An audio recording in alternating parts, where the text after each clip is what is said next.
Mes amis, j'espère que vous allez bien. Aujourd'hui je vous retrouve pour une nouvelle vidéo dans laquelle je vous raconter comme d'habitude deux histoires qui font bien flipper. J'espère sincèrement que ce mois d'octobre vous plaît, en tout cas moi je prends un réel plaisir à tourner les vidéos. Alors certes, je vous avoue le rythme est assez intense, mais pour l'instant je m'en sors et j'ai bon espoir que ça continue jusqu'à la fin du mois. En tout cas vous, de votre côté, ce que vous pouvez faire pour me soutenir, c'est vraiment vous abonner à la chaîne et venir me rejoindre sur Instagram, vraiment c'est les deux façons qui m'aident le plus à me développer. Et en tout cas, si vous le faites, sachez que je vous remercie sincèrement du fond du cœur. Voilà, le blabla de la vidéo est fait, j'espère que les histoires vont vous plaire. Moi je vous propose d'éteindre la lumière de là où vous trouvez et on est parti pour la première histoire du jour. Julien, au moment des faits, il a 39 ans et il est marié à sa femme depuis plus de 10 ans. Aujourd'hui, ils filent le parfait amour et ils ont un enfant de 8 ans. Julien nous le décrit comme un petit garçon très calme, curieux et toujours en train de poser des questions. Et il nous explique que lui-même, donc Julien, c'est quelqu'un qui bosse énormément et sa femme aussi. Ils habitent dans un appartement d'environ 50 mètres carrés en plein centre-ville et ils ont une vie plutôt normale. Un peu fatigante bien sûr, mais sans problème particulier. Ils ont juste cette impression d'être toujours pressés, toujours dans le bruit et dans le rush du quotidien, mais à part ça, j'ai envie de dire, tout va bien. Cet été, ils ont décidé de souffler un peu pour se retrouver en famille. Ils ont envie de partir un petit peu loin, juste tous les trois. 2 semaines sans travail, sans téléphone et surtout,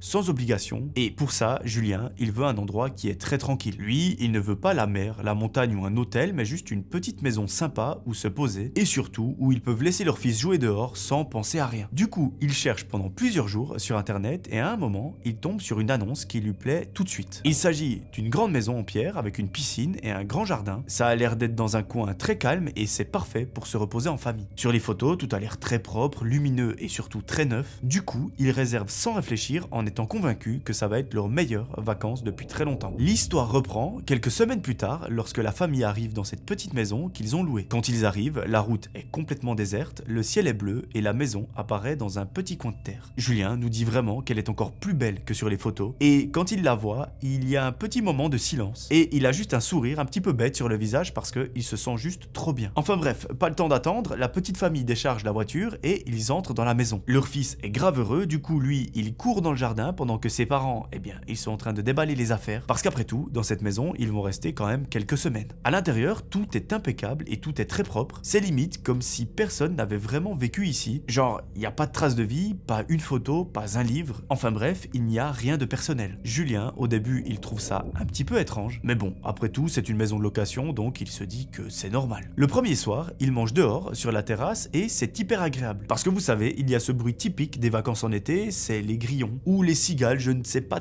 trop la différence. Et surtout, à l'extérieur, il fait super bon, il fait très chaud, et ça, c'est extrêmement agréable. Comme ils vivent en appartement, en temps normal, ils n'ont pas du tout l'habitude de prendre l'air comme ça. Et lorsqu'ils ont fini de manger, eh bien, Julien et sa femme, ils voient leur fils qui est en train de jouer à l'extérieur, donc dans le jardin. Et à ce moment précis, Julien, il a une pensée qui lui traverse l'esprit. Il se dit, mais ce moment-là, donc le fait d'être avec ma femme et mon enfant qui joue devant nous, eh bien, j'ai envie qu'il ne s'arrête jamais. Ce soir-là, la famille, après le repas, elle s'endort assez tôt et ils passent tous les trois une superbe nuit. Au petit matin, lorsqu'il se réveille, Julien va préparer le petit déjeuner sur la terrasse. Il regarde le soleil se lever derrière la piscine et il se dit que c'est exactement ce dont ils avaient besoin. Les jours suivants, il se passe comme dans un rêve. Ils vont faire des courses au village, ils se baignent, ils rigolent et ils mangent dehors chaque soir. Et ça, croyez-moi mes amis, pour des gens qui vivent en appartement toute l'année, eh bien c'est encore mieux que le luxe qu'ils imaginaient dans leurs propres rêves. Leur fils, lui, il est vraiment trop heureux et à Julien et sa femme, ça leur fait extrêmement plaisir de passer du temps de qualité ensemble sans penser à toutes les galères qu'il y a au quotidien. La seule chose un petit peu bizarre pendant ces vacances,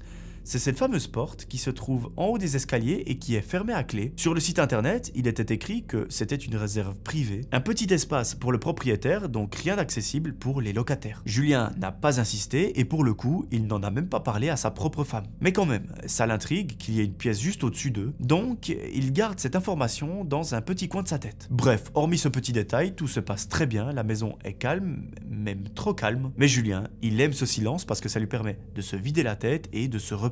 Lui, il profite de tout, des repas dehors, du bruit de l'eau de la piscine et celui du temps qui passe très lentement. Certains soirs, quand tout le monde est en train de dormir, il se pose sur la terrasse tranquillement, il a sa petite bière, il regarde les lumières de la piscine et juste, il profite. Il se dit même qu'ils reviendront sûrement ici l'année prochaine au même endroit parce que c'est juste le paradis et qu'il n'y a absolument rien à dire En tout cas pour l'instant. Julien nous raconte qu'au début de la 2e semaine, tout va toujours bien. Les journées se ressemblent et il profite à fond. Mais un matin, lorsque Julien se lève, il allume la lampe de la chambre à coucher et bizarrement, elle s'éteint aussitôt. À ce moment-là, il se dit que c'est juste une ampoule qui a grillé, du coup il démonte la lampe pour la réparer comme il le ferait chez lui sans même réfléchir. Et là, en bougeant le cache, il remarque un petit trou à l'intérieur, tout rond et tout net. Alors, il trouve ça bizarre, du coup, il regarde de plus près et il comprend que ce n'est pas un trou. Selon lui, il s'agit d'une lentille, ou plutôt, d'une minuscule caméra. Il reste bloqué pendant plusieurs secondes, sans bouger et sans parler. Il essaye de se convaincre qu'il se trompe, que c'est peut-être juste un capteur, un reflet, n'importe quoi d'autre, mais pas une caméra. Mais non, il démonte la lampe entièrement et il voit les fils et une carte minuscule collée à l'intérieur. Là, en ce moment, il comprend qu'il y a quelqu'un qui les regarde à quelque part. Il appelle sa femme et il lui montre sans lui dire ce que c'est. Elle ne dit rien, elle regarde et elle comprend tout de suite de quoi il s'agit. Ils se regardent très bizarrement les deux, sans se dire un mot. Juste avec cette pression bizarre qui monte tout doucement. Julien, naturellement, il se sent hyper mal et surtout trahi, car on a clairement violé leur intimité parce que cette caméra, ils ne l'ont pas trouvée dans une partie commune de la maison, mais bel et bien dans la chambre où ils dorment. Donc, on est d'accord pour se dire que cette découverte, elle est un petit peu glauque. Du coup, instinctivement, Julien décide de vérifier partout dans la maison s'il y a d'autres caméras. Il prend une chaise, il démonte le détecteur de fumée dans le couloir et là, c'est pareil. Il trouve une toute petite lentille et une carte. Il regarde dans la salle de bain et il trouve la même chose fixée dans un coin du miroir. Et le problème, c'est que cette fois, la lentille, donc la caméra, elle pointe directement sur la douche. Julien se rend immédiatement dans la chambre de son fils, il regarde dans la lampe de chevet, et là, bingo, il y en a encore une. C'est alors qu'il comprend que la maison entière est truffée de caméras, et à ce moment-là, il se sent tellement pas bien qu'il a carrément du mal à respirer. Parce que dans sa tête, il repense à tout ce qu'ils ont pu faire dans ces pièces, parce qu'ils sont là depuis des semaines. Tous les repas, les douches, les nuits, il pense à son fils et à sa femme. Et lui, il se sent observé, trahi, et surtout, prise au piège. Alors, il a juste envie de partir, mais d'un côté, il y a une partie de lui qui veut comprendre de quoi il s'agit. Ce qu'il a envie de savoir, c'est surtout d'où ça vient, qui c'est et pourquoi. Du coup, il se met à fouiller toute la maison, il ouvre les placards, il soulève les coussins, il démonte tous les cadres, il regarde derrière les meubles, vraiment, il se met à regarder partout. Il n'y a pas un seul endroit qu'il oublie de vérifier, mais à un moment donné, il trouve quelque chose. C'est dans un tiroir d'un meuble qui se trouve au salon qu'il trouve une toute petite clé. Pas un trousseau, mais juste une clé simple, argentée, posée là dans le tiroir. Et lui, il comprend tout de suite que la clé, c'est celle de la porte du haut, celle qui est toujours fermée et qui est appelée la réserve du propriétaire. Du coup, Julien hésite. Il sait qu'il ne devrait pas y aller, mais il ne supporte pas de ne pas savoir ce qu'il se passe dans cette baraque. Il monte, il met la clé dans la serrure, il la tourne tout doucement, et là, bingo, la porte elle s'ouvre. Sauf que lui qui s'attendait à avoir une réserve avec peut-être des aliments, des boissons, des réserves et des stocks,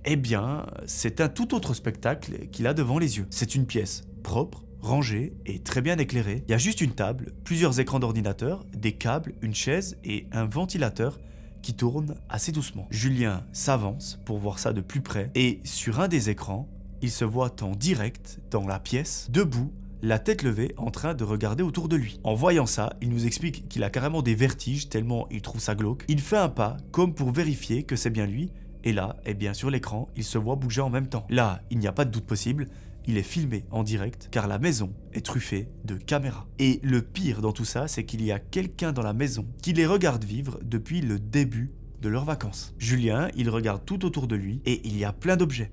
Il y a des carnets, des disques durs et surtout une pile de papier. Sur l'écran principal de l'ordinateur, il y a un dossier qui est ouvert avec plein de vidéos numérotées. Lui, il a le bon réflexe, c'est qu'il ne les ouvre pas, carrément, il ne touche à rien. Il regarde simplement le bureau et il reconnaît une photo de la maison sur l'écran d'accueil. Et c'est pile à ce moment-là qu'il entend des bruits qui proviennent de derrière lui. Et selon Julien, il s'agirait de pas qui sont assez lents. Il se retourne et là, un homme est pile derrière lui, debout dans la pièce. Julien dit qu'il n'a pas eu peur tout de suite. Là, c'est juste un moment de silence étrange. Le type le regarde droit dans les yeux, en mode sans surprise, et même sans trop de colère, donc c'est un petit peu bizarre. Et là, le gars lui dit simplement que l'étage est privé et qu'il n'a juste rien à faire ici. Julien lui demande c'est quoi ce bordel? C'est quoi tous ces écrans et toutes ces caméras? Et le mec lui répond simplement que c'est juste un système de surveillance. Julien lui dit que non, c'est faux, qu'il sait exactement ce qu'il a trouvé dans la lampe et plus généralement dans toute la maison. Donc ces fameuses caméras et ces petites cartes. L'homme garde le même ton monotone comme s'il racontait quelque chose de totalement banal et il lui dit même que c'est tout à fait légal selon lui parce que c'est pour protéger sa propre maison. Il explique qu'apparemment ils ont déjà eu des problèmes avec des locataires qui avaient défoncé des trucs dans la maison et que du coup depuis ils ont pris leurs précautions mais qu'il n'y a rien de méchant derrière ces caméras. Julien à ce moment-là il commence à chauffer, il sent la colère qui est en train de monter mais il se retient de lui mettre une droite parce que lui il n'a juste pas envie que ça parte en vrille, il a envie de protéger sa famille et quand même de continuer à profiter des vacances. Du coup, il lui demande simplement depuis combien de temps il fait ça, s'il regarde des gens, s'il stocke les vidéos à quelque part, enfin bref, il lui pose tout un tas de questions, mais malheureusement, l'autre ne répond pas. Il répète simplement à Julien de descendre et que tout ça ne le regarde pas. Bon, Julien il lui dit ok, mais t'inquiète pas, je vais prévenir la police tout de suite. Et là, à peine cette phrase prononcée que le ton du mec, il change radicalement. Il ne parle plus du tout calmement, il lui dit de ne pas faire ça, que ça ne servira à rien parce que il n'a aucune preuve. Julien recule, il regarde encore les écrans et il comprend que tout ce qu'ils ont fait ici est enregistré. Il pense à son fils et à sa femme et il nous dit qu'il se sent un petit peu pris au piège parce qu'il est dans cette salle avec ce mec qui enregistre absolument tous ses faits et gestes depuis des semaines et du coup Julien la seule pensée qu'il a dans la tête c'est de faire sortir sa famille d'ici mais il ne sait pas pourquoi, il n'ose pas bouger comme s'il sentait que le mec allait tenter un truc bizarre. L'homme, lui, il reste dans l'encadrement de la porte et il regarde Julien droit dans les yeux en lui disant « Mec, casse-toi immédiatement ». Sa voix est un petit peu plus agressive qu'au début. Du coup, Julien, il obéit, pas par peur, mais parce qu'il a besoin de réfléchir. Il descend les escaliers très doucement et il entend les pas du mec qui est juste derrière lui, toujours à la même distance. Au bout de quelques secondes, il rejoint sa femme dans le salon. Elle le regarde et elle comprend tout de suite qu'il y a quelque chose qui ne va pas. Au point où elle ne se donne même pas la peine de poser des questions. Elle prend leur fils par la main et elle commence à ranger leurs affaires dans un sac. L'homme, lui, il reste en haut de l'escalier et il les regarde faire. Il dit que ce n'est pas la peine de partir, que tout est sous contrôle et surtout que tout va bien. Julien, à ce moment-là, il nous explique que il y a quelque chose qui le marque dans tout ça. C'est pas le fait qu'il y ait quelqu'un qui les observe, c'est plutôt le ton qui est utilisé par le mec. C'est très calme, très froid, comme s'il parlait à des animaux qu'il voulait rassurer juste avant de les enfermer, et ça, c'est extrêmement chelou à vivre. Julien regarde ce mec une dernière fois, il prend la main de son fils et de sa femme, il charge tout à l'arrache dans la voiture, il monte à l'intérieur et il démarre. Julien, il s'éloigne juste assez de la maison pour capter un petit peu de réseau, il s'arrête sur le bord de la route et il appelle directement la police. Là, au téléphone, il leur explique tout. Les caméras, la pièce à l'étage, l'homme bizarre. On lui dit d'attendre et qu'une équipe va être envoyée sur place le plus rapidement possible. Julien, à l'autre bout du fil, il dit qu'il regarde la maison au loin dans le rétroviseur. Et à un moment, il a une image qui est juste trop flippante. C'est qu'il voit une ombre à une fenêtre qui se situe en haut. Et naturellement, il sait de qui il s'agit. Apparemment, la police, elle met beaucoup de temps à arriver. Et lui, dans sa tête, il a un mauvais pressentiment. Il se dit que ce gars, il ne va pas rester là sans rien faire. Et lui, sa peur principale, c'est que ce mec essaye de tout cacher avant l'arrivée de la police. Pour lui, il n'y a pas moyen que ce gars s'en tire comme ça, parce qu'après tout, il a quand même observé son fils, sa femme et lui-même pendant des semaines. Et Julien, ce qui lui fait beaucoup trop peur, c'est que ce dégénéré, il puisse partir avec un disque dur qui contient des vidéos de son enfant, de sa femme, dans toutes les situations du quotidien, autant pendant le repas que pendant leur douche. Du coup, ce qu'il fait, c'est qu'il dit à sa femme de rester dans la voiture, lui, il descend et il retourne dans la maison. En entrant très discrètement, Julien entend du bruit à l'intérieur, c'est principalement des pas rapides et des objets qu'on déplace en haut. Il prend son courage à deux mains, il monte les escaliers, il pousse la porte, et l'homme est là, en train de débrancher tous les écrans et de ramasser plein de bouts de papier. Julien lui hurle dessus pour lui dire d'arrêter immédiatement ce qu'il est en train de faire. Il lui dit de tout laisser comme ça parce que la police va pas tarder à arriver et comme ça, ce sera l'occasion de voir si ce qu'il fait est légal ou non. Bien évidemment, le mec se retourne vers Julien et il le regarde beaucoup trop mal. Il lui dit que personne ne viendra et que même s'ils viennent, ils ne comprendront pas et que tout ça ne prouve rien du tout. Julien,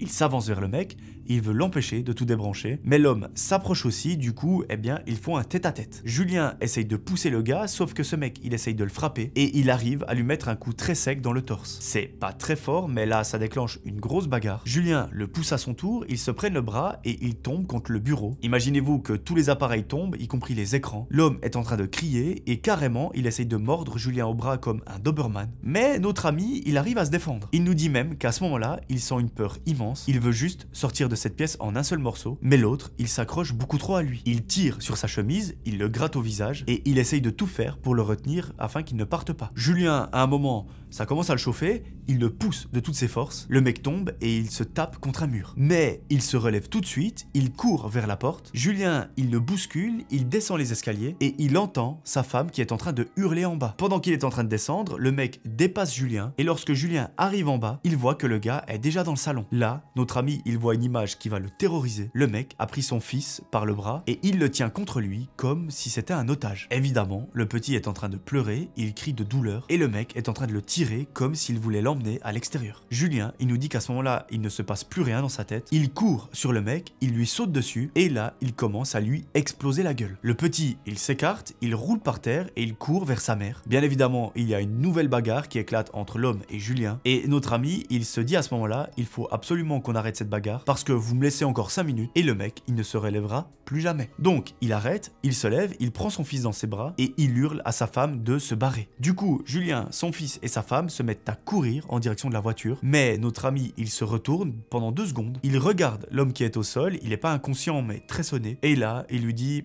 « T'inquiète pas, la police arrive. » Après une toute petite course, ils arrivent enfin à la voiture, ils se mettent à l'intérieur et ils verrouillent toutes les portières, et au bout de quelques minutes, les policiers arrivent à la maison et apparemment, ils y restent pendant des heures et des heures. Julien nous raconte qu'ils ont tout fouillé et tout pris. Les ordinateurs, les disques durs et les caméras. Et que, en plus de ça, le propriétaire a été arrêté sur place et qu'il s'est plutôt laissé faire. Quelques jours plus tard, Julien, il reçoit un appel. C'est la police qui lui confirme quelque chose qu'il redoutait. L'homme installait les caméras lui-même dans la maison. Il vivait à l'étage et il observait les familles qui réservaient cet endroit depuis des années et des années. Dans son ordinateur, ils ont retrouvé des centaines, voire des milliers de vidéos toutes classées avec le nom de chaque famille. C'était des images de personnes qui dorment, qui mangent et qui vivent sans vraiment savoir qu'ils sont filmés. Et tout en bas de la liste, il y a un dossier qui est vide et qui s'appelle Famille Dubois-été 2022. Ce dossier était vide, comme si le mec attendait d'avoir les images de la famille pour ensuite aller les stocker là-dedans. Enfin, c'est trop bizarre. Aujourd'hui, Julien il nous dit qu'il ne sait pas vraiment s'il arrivera à repartir un jour en vacances dans un Airbnb ou tout simplement dans une maison qu'il loue avec sa famille. Du coup, maintenant, à chaque fois qu'ils partent tous ensemble, eh bien, il vérifie toutes les lampes, les détecteurs, les miroirs, enfin, tous les objets possibles et imaginables. Et ça, il le fait comme si c'était devenu un réflexe. Autant vous dire que cette expérience les a complètement bouleversés parce que jamais il n'aurait pensé que des vacances aussi géniales que celle-ci allaient tout simplement se transformer en un véritable enfer. Voilà, c'est la fin de cette première histoire, j'espère qu'elle vous aura plu. Je suis désolé, en vous la racontant, je me suis rendu compte que j'avais le nez complètement bouché, donc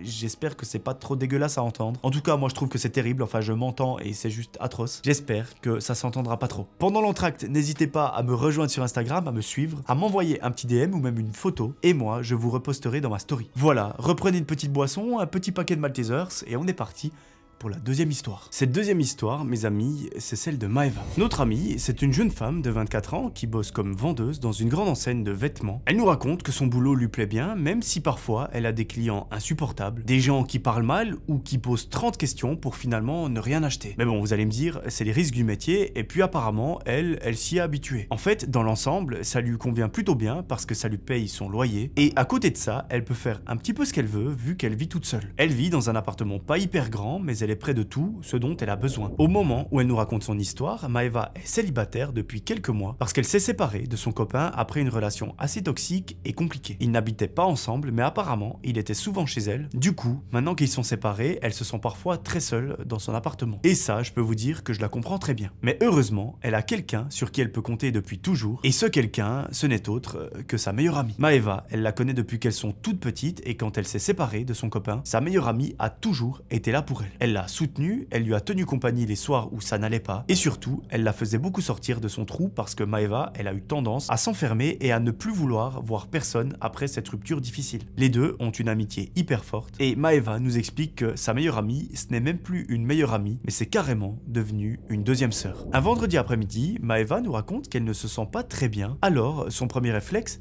c'est d'appeler sa meilleure amie à la rescousse. Sa pote lui propose d'aller au restaurant, elle lui dit que ça serait mieux plutôt que de rester toujours enfermée dans dans son appartement. Maeva, elle accepte, elle se prépare et 2 heures plus tard, les 2 jeunes femmes se retrouvent dans un petit restaurant qui se situe au centre-ville. Je ne vous cache pas qu'elles sont toutes les deux hyper contentes de se voir. Elles se racontent leur journée, ce qui s'est passé de chiant au boulot, qui elles ont vu comme potes ces derniers temps. Enfin bref, ça se passe extrêmement bien. Avant que le dessert arrive, Maeva se lève pour aller aux toilettes. Sa pote, tout naturellement, elle prend son téléphone pour scroller sur les réseaux sociaux et passer le temps en attendant qu'elle revienne. Quand Maeva revient, quelques minutes plus tard, sa pote ne lui laisse même pas le temps de s'asseoir, elle lui saute dessus en lui disant qu'il y a un super festival qui se passe dans une semaine et en plus de ça, qui se situe pas très loin de chez elle. Enfin, pas très loin, Maeva nous explique quand même qu'il se situe à 2h30 de route. Mais bon, à ce moment-là, elle s'en fiche complètement parce qu'il va y avoir des artistes qu'elles adorent toutes les deux et apparemment, ça risque d'être un truc de malade. Au début, notre amie est un petit peu réticente parce qu'en ce moment, sa vie, c'est pas le grand kiff. Faut vraiment la pousser pour qu'elle sorte de sa tanière après sa rupture. Mais sa pote, elle lui dit que justement, ça pourrait lui faire le plus grand bien d'aller danser, d'aller faire la fête et de rencontrer du monde. Et surtout,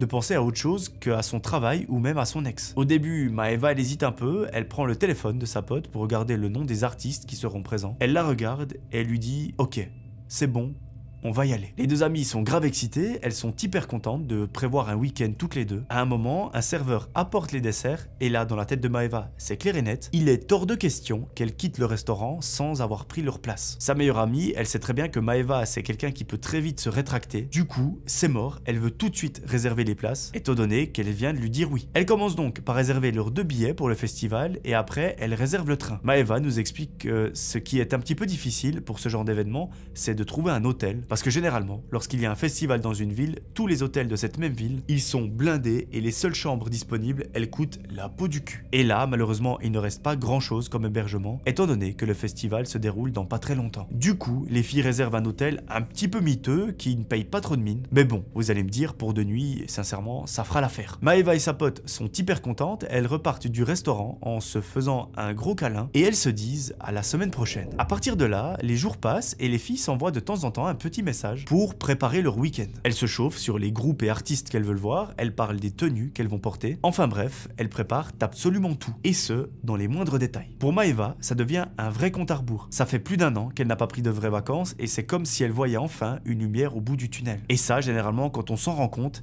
c'est qu'on est sur la bonne voie. Le vendredi, il arrive super vite, elles se retrouvent à la gare en début d'après-midi avec leur sac à dos, et là, elles sont déjà surexcitées. Quand elles arrivent sur place, Maeva nous décrit la ville dans laquelle elles sont comme pas très accueillante. Les 2 amies marchent quelques minutes et elles arrivent enfin à leur hôtel. Et effectivement, ce n'est pas que sur les images que cet hôtel est miteux, parce que dans la vraie vie, c'est encore pire. La réceptionniste leur donne la carte de leur chambre et les filles montent très vite parce qu'elles n'ont qu'1 heure pour se préparer. Une fois prêtes, elles se rendent à l'endroit où l'événement se passe et Maeva nous raconte que la soirée est juste incroyable. Elle voit tous les chanteurs et groupes qu'elles adorent, elles s'éclatent comme des folles. Enfin bref, c'est le kiff absolu. Donc dites-vous que vraiment à ce moment-là, Maeva, elle se dit: tous ces derniers mois, c'était une période très compliquée pour moi, mais là, passer un week-end comme ça avec ma pote, à rigoler et à profiter, eh bien, peut-être que ça va me guérir. Vers 2 h du matin, les filles rentrent du festival et heureusement, elles peuvent faire la grasse matinée parce que demain, rebelote, elles vont retourner au festival pour voir leur chanteur favori. Sauf que, malheureusement, la nuit, elle ne va pas se passer comme prévu. Arrivées dans leur chambre, les 2 potes s'écroulent sur le lit et elles commencent très vite à s'endormir. Sauf que, au bout de quelques secondes à être dans les vapes et dans le cosmos, quelqu'un toque à la porte. Maeva relève la tête, son amie également, et pendant 1 seconde, elle reste immobile, comme si elles avaient mal entendu. Elles décident de ne même pas aller voir ce que c'est. Peut-être que c'est quelqu'un de la réception qui s'est tapé, enfin bref, ça peut tout être. Du coup, elles essayent de se rendormir. Mais, quelques toutes petites minutes plus tard, ça recommence. Ça toque encore à la porte, mais cette fois-ci, un petit peu plus fort. Cette fois, il n'y a pas de doute, ce n'est pas une erreur, ce n'est pas quelqu'un qui cherche sa propre chambre, ça frappe volontairement chez elle. Là, elles se disent, mais qui vient nous emmerder à cette heure-ci alors qu'on essaye de dormir? Maeva, elle se lève doucement, elle approche de la porte et elle colle son œil au Judas pour voir à travers. Et là, elle voit une silhouette. Mais elle se rend compte que ce n'est pas quelqu'un de normal. C'est une silhouette immobile, grande, avec un masque blanc sur le visage, et elle est plantée là, juste devant la porte, parfaitement droite, et ce masque, il fixe directement le Judas. Notre amie, elle recule d'un coup, comme si ça la faisait sursauter. Sa pote lui dit « Qu'est-ce qu'il y a ?» Et Maeva, elle lui dit « Je crois qu'il y a quelqu'un avec un masque devant notre porte. » Son amie, elle croit d'abord à une blague de mauvais goût, parce que c'est pile son genre à Maeva, mais quand elle s'approche et qu'elle regarde à son tour, bah là, elle rigole un petit peu moins. Elle voit aussi cette personne figée devant leur chambre qui penche légèrement la tête de droite à gauche en fixant leur porte. Logiquement, les filles commencent à paniquer. Elles essaient d'appeler la réception avec leur téléphone de la chambre. Ça sonne, mais malheureusement, personne ne répond. Maeva, elle sent l'angoisse qui commence à monter. Elle continue d'appeler la réception, mais ça ne répond toujours pas. Là, les deux femmes comprennent très vite que la réception ne va pas pouvoir leur venir en aide. Du coup, elles regardent à nouveau par le Judas et elles voient que la silhouette n'est plus là. Le couloir, en fait, il paraît complètement vide. Alors, d'un côté, les filles, elles sont soulagées parce qu'elles se disent qu'elles vont pouvoir aller dormir tranquillement, mais d'un autre côté, elles ont clairement peur que ça recommence. Maeva, à ce moment-là, elle nous dit qu'elle a une sorte de mauvais pressentiment qui lui parcourt l'esprit et une demi-heure plus tard, alors que les filles sont en train de se rendormir tout doucement,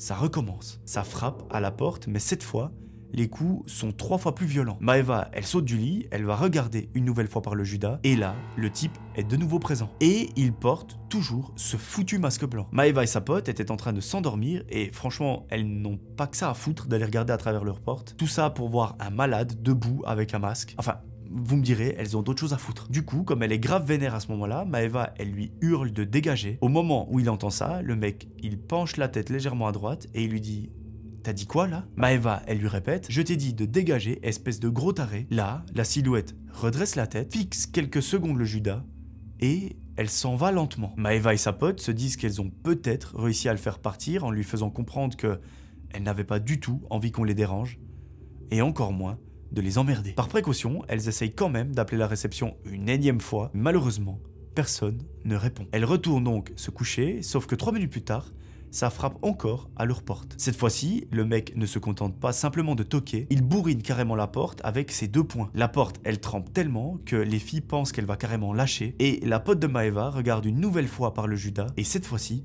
ce qu'elle va voir va la terrifier. Dites-vous que ça lui fait tellement peur qu'en reculant, elle tombe par terre et elle se met à pleurer. Maeva lui dit « Bah quoi, qu'est-ce qu'il y a ?» Et sa pote lui dit « Regarde ce qu'il tient. » Maeva, elle regarde par le Judas et ce qu'elle voit va la pétrifier. Cette espèce de troubadour qui est derrière la porte est en train de tenir un couteau de boucher et elles n'ont même pas le temps de réaliser ce qu'il se passe que l'homme leur dit à travers la porte « Si vous ne m'ouvrez pas dans les quelques secondes qui suivent, vous allez avoir affaire à moi. » Les deux amies reculent, elles attrapent leur téléphone pour appeler la police. Mais au moment où elles composent le numéro, c'est comme si... Alors elles ne savent pas vraiment s'il n'y a pas de réseau ou si le correspondant est occupé. Ça fait une sorte de bip un peu chelou, mais elles n'ont pas vraiment le temps de comprendre ce qui se passe. La seule chose dont elles sont sûres, c'est qu'elles sont dans la merde. Maeva retourne à la porte pour voir à travers le Judas, et miracle, le mec n'est plus là. Mais pour notre amie, c'est impossible de rester là sans rien faire. Elle dit à sa pote de rester là et qu'elle va essayer de toquer dans les chambres d'à côté pour avertir quelqu'un et surtout leur demander de l'aide. Maeva ouvre la porte de la chambre tout doucement, elle regarde bien autour d'elle pour voir s'il n'est pas là caché à quelque part, et elle sort de la chambre. Elle se dirige vers celle qui se situe juste à côté de la leur, et elle toque tout doucement en espérant que quelqu'un vienne lui ouvrir. Sauf que là, elle n'a pas le temps d'attendre que quelqu'un vienne ouvrir. L'homme s'était caché au bout du couloir, et lorsqu'il l'a entendu toquer, il est réapparu, et il s'est mis à lui courir dessus. À ce moment-là, il est à une dizaine de mètres d'elle. Maeva fait demi-tour et elle retourne en courant vers sa chambre. Arrivée, elle ferme la porte à clé, tout essoufflé, et sa pote, elle comprend très vite qu'elle a failli se faire attraper par ce malade. À l'extérieur, lui, il continue de bourriner leur porte en leur disant qu'il va finir par les attraper et que ça risque de mal tourner. Maeva, à ce moment-là, elle est en pleurs, elle comprend qu'il leur a tendu un piège parce qu'il s'attendait sûrement à ce qu'elle sorte de leur chambre pour aller demander de l'aide ou faire quelque chose d'autre. Les deux amies, elles sont en panique, elles ne savent plus quoi faire et à ce moment-là, elles entendent des grincements sur leur propre porte. Elles s'en approchent et elles aperçoivent que la personne qui est derrière est en train de faire glisser son couteau sur la porte et parfois même, il le glisse juste dessous, donc à moitié dans la chambre. Autant vous dire que ça fait un bruit abominable et que les filles, elles sont littéralement en train de se faire dessus. Parce que c'est quoi ce malade? Qu'est-ce qu'il veut? Pourquoi est-ce qu'il fait ça? Les filles, elles lui hurlent de dégager une énième fois et elles font un move qui va sûrement leur sauver la vie. Elles lui disent en fait, mec, on a réussi à appeler la police, ils sont en train d'arriver très rapidement, donc t'as meilleur temps de dégager. À ce moment-là, le gars, il arrête de faire glisser le couteau sur et en dessous de la porte, il regarde par le Judas et il leur dit, vous savez, ce n'est pas grave parce que je reviendrai demain soir. Une fois qu'il a prononcé cette phrase, il s'en va. Alors là, les filles ne savent pas s'il bluffe ou s'il est vraiment parti, mais elles ne veulent absolument pas prendre le risque de sortir de la chambre comme tout à l'heure, de peur qu'il les attrape dans le couloir. À ce moment-là, il est à peu près 4h30 du matin, les filles sont totalement choquées par ce qu'elles viennent de vivre et elles ne vont pas fermer l'œil de la nuit. Elles vont la passer à discuter et elles essayent de relativiser. Elles se disent que peut-être c'était simplement une blague, que c'était sûrement quelqu'un d'alcoolisé qui voulait leur faire peur. Enfin bref, même si c'est ça, ça leur a vachement foutu les boules. Et pendant la nuit, elles se sont tellement persuadées que ce n'était rien, que quand le soleil s'est levé et qu'elles descendent prendre leur petit déjeuner, elles décident de ne même pas en parler à la réceptionniste. Elles se disent que ce n'est pas la peine et que finalement tout ça s'est passé. Pendant la journée, elles restent tranquillement dans la chambre, elles essayent de se reposer un petit peu avant le deuxième soir du festival. Elles font une petite sieste, elles se préparent et se rendent au même endroit qu'hier soir. Sauf que là, logiquement, leur mood, il a un petit peu changé. Alors déjà, elles sont grave crevées parce qu'elles ont passé une nuit de merde. Et en plus de ça, elles n'ont plus vraiment la tête à faire la fête après tous les événements qui se sont passés. Mais bon, elles partent du principe qu'elles ont payé et qu'elles vont quand même essayer de profiter. Elles essayent de s'amuser jusqu'au moment où tout bascule. À ce moment-là, il est environ 19h30, les filles sont en train de danser ensemble jusqu'à ce qu'une des deux se fiche d'un coup. La pote de Maeva ne comprend pas, elle dit à Maeva « Ouh, qu'est-ce qu'il y a ?» Et là, Maeva n'a pas la force de parler, donc elle pointe simplement quelque chose du doigt et à une vingtaine de mètres d'elle, elles aperçoivent un homme qui porte le même masque que celui qui les a terrifiées la veille. La pote prend Maeva par la main et elles se mettent à courir en direction du bar. Maeva reprend ses esprits, elle demande où se situe le stand de sécurité. Le barman lui indique et les filles, elles se mettent à courir dans cette direction. En arrivant au stand, les deux jeunes femmes expliquent à la sécurité ce qui leur est arrivé hier soir à l'hôtel et l'homme qu'elles viennent d'apercevoir dans ce festival il y a à peine quelques secondes. À ce moment-là, 5 personnes de la sécurité suivent les deux jeunes femmes et étant donné qu'il n'a pas bougé d'un poil, ils retrouvent l'homme masqué plutôt rapidement. Le truc, c'est qu'elles ne sont pas encore sûres et certaines que c'est vraiment lui, mais après tout, elles vont être fixées dans pas longtemps. Là, les agents de sécu, ils font sur le mec, ils le mettent à terre, ils enlèvent directement le masque de ce gars et le mec, il est assez banal, il a la trentaine, il n'a pas l'air dangereux et à ce moment-là, les filles, elles se demandent carrément si c'était vraiment lui, parce que sa tête, on dirait que c'est quelqu'un de très gentil. Mais quand la sécurité se met à fouiller le sac à dos de l'homme, c'est là que tout bascule. Ils trouvent d'énormes couteaux, des outils, une corde, du scotch. Enfin, il y a tout l'attirail du parfait psychopathe, ou plutôt du parfait tueur. En voyant ça, Maeva, elle a le souffle coupé et son amie, elle est blanche comme un linge. Elles comprennent qu'elles n'ont pas rêvé et surtout qu'elles n'ont pas exagéré ce qui s'est passé la veille dans l'hôtel. Ce type, c'était bien lui dans le couloir avec ce grand couteau qui raclait leur porte et cette espèce de masque dégueulasse. Et tout ce qu'il disait à travers la porte, ça avait pas l'air d'être des paroles en l'air. Maeva nous raconte que quand les agents sortent tout du sac, la foule se met à s'agiter comme pas possible. Certains reculent et d'autres filment toute la scène comme si c'était un spectacle. Maeva, elle tremble de partout, elle est à deux doigts de donc son amie, elle la tient par le bras pour ne pas qu'elle tombe. Les agents de sécurité prennent le gars et ils l'emmènent à l'écart. Et là, Maeva, elle dit à sa pote, ça y est, il faut qu'on se barre de là. Du coup, les filles, elles quittent le festival un petit peu plus tôt que prévu. Elles marchent jusqu'à leur hôtel pour aller récupérer leurs affaires. Et une fois dans leur chambre, elles achètent un nouveau billet de train pour partir maintenant au lieu de demain. Quand elles arrivent, enfin à la gare de leur ville, elles se disent au revoir, comme d'habitude. Mais elles savent, au fond d'elles, que quelque chose a changé. Maeva, elle rentre saine et sauve chez elle, mais elle nous explique que dans sa tête, il y a encore et encore cette image qui revient sans cesse, celle de ce masque blanc qui est collé au Judas, le couteau qui gratte la porte et le gars qui leur fait des menaces. Elle a beau dire que ce gars a été arrêté, elle est encore complètement terrifiée parce que ce soir-là, elles sont peut-être passées à côté de la mort. Quelques jours plus tard, Maeva reçoit un message de son amie qui lui dit qu'elle a lu un article sur internet et que le fameux type du festival a été placé en garde à vue. Il n'y a pas beaucoup plus d'infos que ça, juste qu'il avait été repéré parce qu'il rôdait autour de plusieurs festivals avec des objets très dangereux sur lui. Et c'est en lisant ça que Maeva elle se rend compte de la chance qu'elles ont eue, parce que ce mec, il aurait pu aller beaucoup plus loin si Maeva et sa pote lui avaient ouvert la porte lorsqu'il a toqué à leur chambre. Voilà, c'est la fin de cette deuxième histoire, j'espère qu'elle vous aura plu, c'est une mécanique assez particulière. Personnellement, je l'ai beaucoup appréciée, dites-moi si c'est le cas aussi pour vous dans les commentaires. Rejoignez-moi sur Instagram, mettez un petit pouce bleu à cette vidéo et abonnez-vous à cette chaîne. On est bientôt aux 160 000 et ça, c'est juste le plus beau cadeau. En plus de ça, sur Instagram, on est presque 10 000 et rappelez-vous, aux 10 000, je ferai un concours pour pouvoir faire gagner 20 fois 50 €, donc 1000 € sur Amazon. Voilà, j'espère que cette vidéo vous aura plu, moi j'ai pris un réel plaisir comme d'habitude à la tourner. Je vous promets de vous retrouver dans 2 jours pour un nouvel épisode. D'ici là, j'aimerais que vous preniez soin de vous, c'était Melvin, je vous fais des gros bisous, ciao tout le monde.